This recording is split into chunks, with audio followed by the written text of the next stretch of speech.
Good morning, it's Ali Duzette, and today we are approaching the new moon.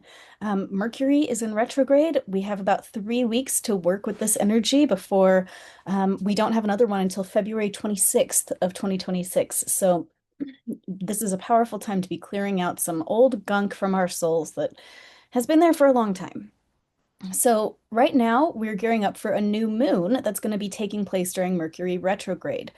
The new moon for this month is taking place on November the 20th, and today is the 18th, but today is when the moon has entered Scorpio, right here. And there's a lot going on in Scorpio right now. If you notice the moon, Venus, part of fortune, black moon, and the sun, and Mercury at 00 degrees of Sagittarius, Mercury is going to be retrograding back into Scorpio. Um, yeah, there's a lot going on in there right now.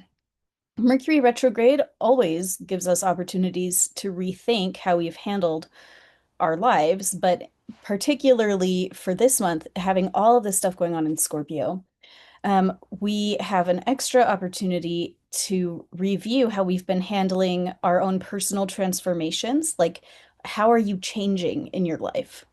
How you've handled your secrets and the hidden things and the secrets of other people, how we've handled things that belong to other people in general.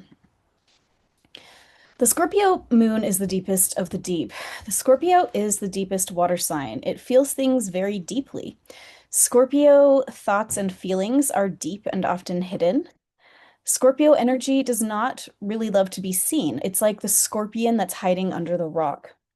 So Scorpio is very interested in things that other people find taboo. And remember that everybody has some Scorpio in their chart. Everybody has some of this.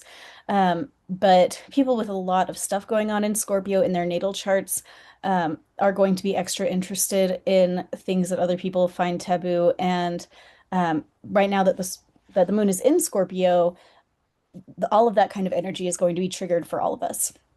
So, with the Scorpio moon, you can expect some deep feelings around intimacy, physical intimacy, I mean, death, the things that happen in life behind closed doors, secrets, and hidden stuff.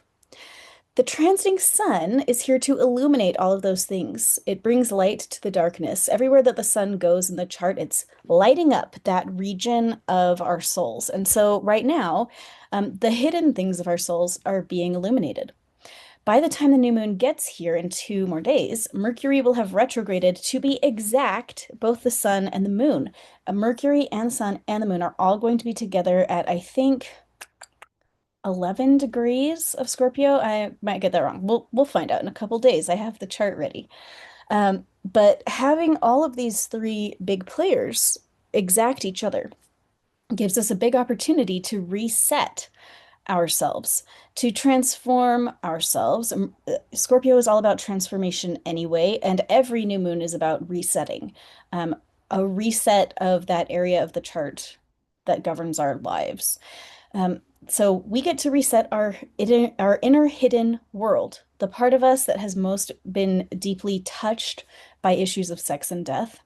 We get to ask ourselves, where do we need to transform around these issues or around any issue? Because Scorpio deals with all death and rebirth, there may be, any kind of situation that is calling you to have a tiny death, to have a little part of yourself die so that you can move forward. We got to prune the parts of ourselves that are dying and diseased so that the rest of us can survive. It's kind of like amputation season. We have to really look at ourselves and see, okay, is everything here actually good? Like, does all of this deserve to be here?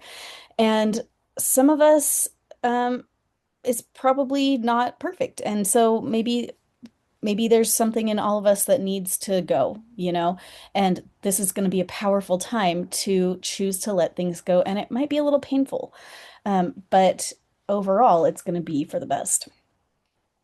Scorpio deals with death and decay. Death and decomposition are really not the bad guys. We need them. Life without death would have no meaning, and it would also be impossible. Like, can you imagine life with no death, like the Earth, where absolutely nothing ever dies? Like, we would be absolutely overrun with ants immediately. Um, that you need the circle of life.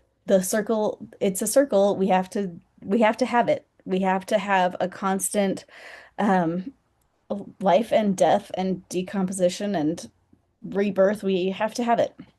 Things need to die so that other things can live. In a world with limited resources, we have to pick and choose what survives. So, any gardeners out there know that you can't just allow everything to live in your garden. Okay. You have to pick and choose. And the things that die that you like rip up out of your garden, then you can compost them, and their decomposition can act as a fertilizer and make way for the new life and support the new life and create the new life. It becomes the new life. The things that we prune off of ourselves um, pave the way for the new life within ourselves, too. So, inside of our own souls, we sometimes have to prune off what is dead inside of ourselves. And those parts of ourselves, in my opinion, do need to decompose in the sense that they need to be broken down into their constituent parts for reuse in the body and soul. I don't think you need to consciously do that. But when you process your deep emotions, when you're doing this emotional healing work, when you mentally go into yourself and say, I'm choosing to let go of this part of me that is having a lot of problems. Goodbye. Um, when we do that, the energy that made up that problem or that situation naturally kind of decomposes and becomes reused. It comes back to that fundamental law that energy cannot be created or destroyed, it just changes form. So when you have to prune something inside of yourself, you're really not losing it forever, but you are you're paving the way for it to change form so that it can support you better. Okay, what needs to be pruned? This is the big question that I want us all to ask our creator today is what inside of me needs to be pruned? And I'm just gonna warn you that it's a real bummer. I feel like I was pruned heavily last year and it hurt every time. It still hurts, but I know it was necessary, but I also hate it. But you have to do it. You just got to do it. So this is a visualization. Go into your mind and imagine the garden plot of your soul. See that you've been growing this big garden and it has all sorts of stuff in it. See God or an angel joining you to look at the garden and to see what's going on there, and see how you and the angel work together to notice what needs to be pulled up and composted and what needs to be fertilized and taken care of. And in your mind, you're going to work with the angel to pull up the weeds and remove them from the garden space. Um, if it is especially difficult or painful to remove a particular weed, you can ask for more information about it and what you need to do to be able to remove it. You can ask any questions you want and just say, what is this? What is it doing here? Why did I plant this here? How can I get rid of it? What do I need to do to prevent it from coming back? Ask yourselves these questions, but this is just a really great and simple visualization that you can do. I mean, do it while you're in bed and falling asleep and just like clean up the garden of your soul. I think it's a great visualization. Pruning can hurt, but it is necessary and better for us in the long run. Letting plants grow completely wild does not do the plant any service. We have to tend our inner gardens and make sure that what we are cultivating is actually supposed to be there. We all have limited resources, just like a real garden. We have limited nutrients available for the different parts of our souls. We have different limits on our time and how we spend our time. We can't afford to throw our limited resources at weeds forever. So pruning day is technically going to be on the new moon. But I just wanted to invite you to imagine that angel now starting to help you prune your inner world whenever you think of it. You can think about this while you're driving around, while you're, doing the dishes, just as you live your life. This doesn't have to be like a thing where you have to turn off all the lights and go to a quiet place and make sure you're not interrupted. You can be interrupted. You can just think about this and glean helpful insights on your life and see the changes in your soul, like see how different you feel when you mentally imagine pruning the garden of your soul. You will feel a little bit different and you will start showing up a little differently in your life. So, yeah, pray for blessings on the decomposition of the parts of you that once served a purpose but are now not what they need to be. Um, Ask for help transforming the parts of you that need to change into things that are going to be used in the better purpose that our Creator has for all of us. This is like a shape, like a snake shedding its skin, and this can be a good thing even if it's not always comfortable.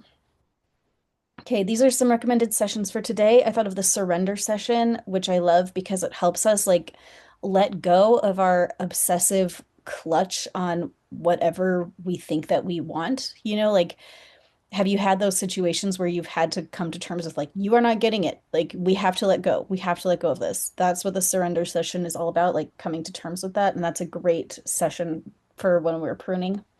Healing from sexual abuse came up when I was thinking about today.